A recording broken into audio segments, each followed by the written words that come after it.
Hello to everybody who is watching to this video.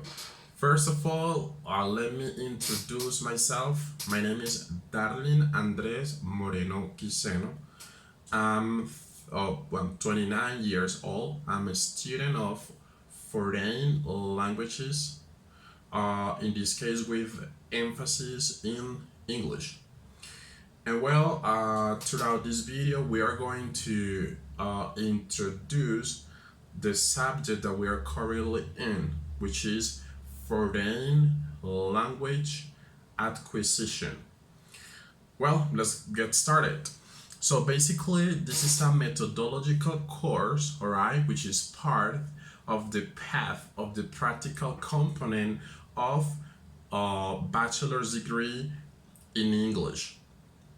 So basically, this is like the first approach that we're gonna have in regards to the practical component of the university. All right. I mean, we have a lot of subjects that we have to do practice. However, foreign language and didactics of English are the first two steps that we're gonna take in order to go over the practice that we have to achieve in order to obtain our bachelor's degree.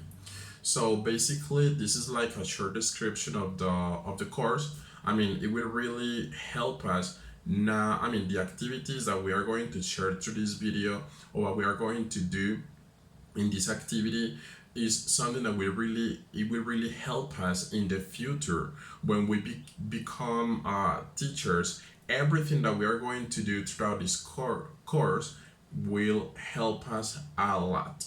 All right, so basically, we are going to develop this course through 5 phases. All right.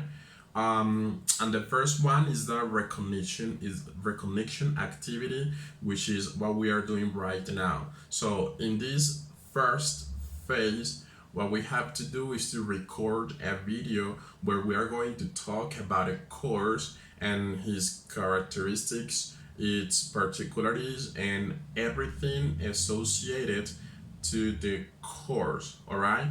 Then for the phase number 2, this is the part that we have to go on site. I mean, to the scenario that we have been assigned to, in order to once again develop the practices. So basically, for the phase number 2, we will go right there and we will examine the factors, the influence of the process of foreign language like acquisition and learning methodically and in detail within the pedagogical practice scenario. So basically, we are going to be with a teacher, with the students, with everybody who is involved on this educational environment, basically. Well, for the phase number 3, that its name is participant observation practice, we will continue to be on site. We will still share with teachers, with the students, but for this particular one, we need to compare the main theories on foreign language acquisition within the context of the pedagogical practice scenario. All right, this is for the phase number 3. Then we go with the phase number 4, that we need to evaluate teaching strategies used within the classroom based on the students' learning characteristics. So for this particular phase, we are going to analyze, we are going to evaluate exactly everything that we have done, that we have achieved throughout the development of the course and the practices. All right, so basically that was the phase number 4, and then we have the final phase, which is the number 5th. All right, so that basically we are going to set up a proposal related to the new assessment approaches in the classroom environment. All right. So this is in regards to the phases, okay, that we are going to go through this course. Now let's go ahead and talk about the learning outcomes. So basically, we're gonna achieve 5 outcomes. All right. In the first one, we're gonna review the characteristics of the course and the particularities of the pedagogical and educational practice process. Okay. For the learning outcome number 2, we're gonna examine the factors that influence the process of foreign language acquisition and learning methodically and in detail within the pedagogical practice scenarios. That's for the outcome number 2. Let's go ahead for the 3, that we will compare the main theories of foreign languages acquisition within the context of the pedagogical practice scenario. Learning outcome number 4, we're gonna evaluate teaching strategies used within the classroom based on the student learning characteristics. And for the 5th, which is the last outcome, we're gonna set up a proposal related to the new assessment approaches in the classroom environment. All right. The units that we are going to go over throughout the course are gonna be 2, basically. Unit number 1, which is related to the foreign language acquisition from the theory to the practice. That's the name of the unit. And unit number 2, where we have documents related to learning trends in foreign language. All right, let's move forward. Now let's go ahead and talk about the the formative references. Okay. Unfortunately, I couldn't memorize all the decrees, so I'm gonna just share those with you. Okay, so basically the main formative reference are the General Law of Education of 1994. We have the Law 30 from 1994. We also have the Law 1188 from 2008. We have a Resolution 5443 of 2010. We have Resolution 6966 from 2010. We also have a Decree 1295 of 2010, Decree 2450, Decree 1075, both of 2015. Then we have the Resolution 2041 of 2016, Resolution 18583 of 2017, and finally the Decree 1330 of 2019. What's going on with all those decrees? Basically, this is like the base, all right, like the reference, the formative reference that basically this course foreign language is built from. Now let's go ahead and talk about the principle of ACT. All right, so basically we have 5 principles, and the first one is the integrity of the pedagogical practice, of the teaching of the pedagogical practice. Number 2, we have the talking between the educational actors. All right. Number 3, we had a promotion of protecting environments for children and teens. Number 4, we have respect for the differences. And number 5, we have, the last principle is the excellence in the service. Excellence in the service.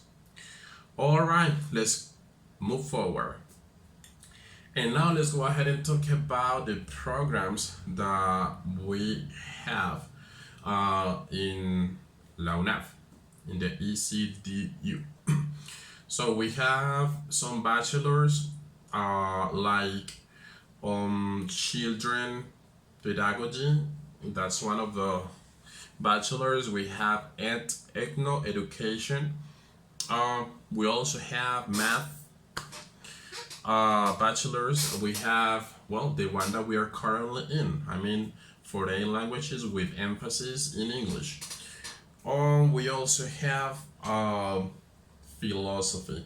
Those are the bachelor's degree that the UNAD actually offer. And well, let's go ahead and talk about the route of the practice, of the pedagogical practice. What are we referring to when we talk about practice route?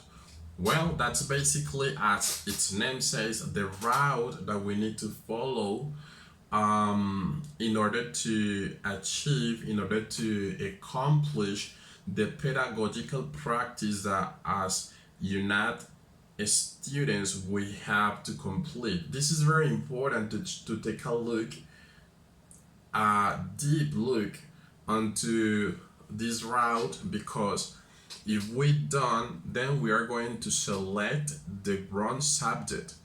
I mean, there is a step number 1, 2, 3, 4, 5 in terms of subjects that we need to follow in order to complete all the pedagogical practice the right way. Even we have requirements that we need to have prior to taking these courses. So it's very, very important, and I really recommend you to take a closer look to the route, to the practice route. All right, now let's go ahead and talk about the pre-practice scenario. What is that about? Well, before you start taking the courses for your practices, you need to take this scenario, because in this scenario you're gonna learn a lot of, or they will give you a lot of information that is really useful before you start this way of practice. Okay, they will let you know how it works. They will assign you the place, all right, that you are going to be for your pedagogical practice. So basically, that's basically it. Now let's talk about ISAPEC. ISAPEC, this is basically like the companion that will be provided by the teachers of UNAD. I mean, when we are, we have 3 elements here. I mean, the student, I am the student. We have the teacher, the one that is teaching in the school, and we have our teachers from UNAD. So basically, this is like a combination of all of them that we are going to talk about what we are doing wrong, what we are doing right during the practices. This is ISAPEC. Is that a space that we're gonna share with our tutor, our teacher of UNAD, everything that we are doing, and we are going to get instructions, tips to continue the practice the best way possible.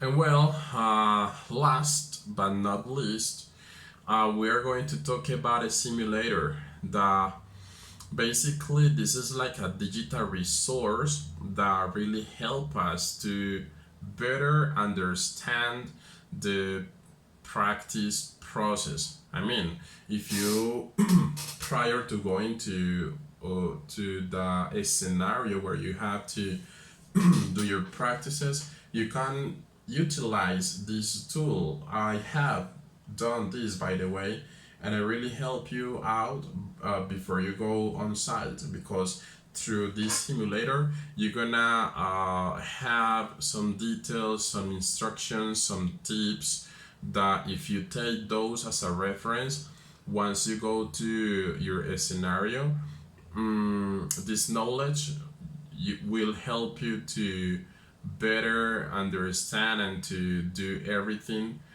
properly. Well, I think that's for now what I wanted to share with you guys. As you could see, teacher, uh, this is a lot of information. Unfortunately, I couldn't memorize all of them, but I really tried to do my best. I really hope you like this video and it meets what you are asking us to do. Of course, there are coaching opportunities, but I'm really doing it the best way possible. Once again, thank you so much for watching, and I hope at the moment you watch this video, you have a wonderful rest of the day.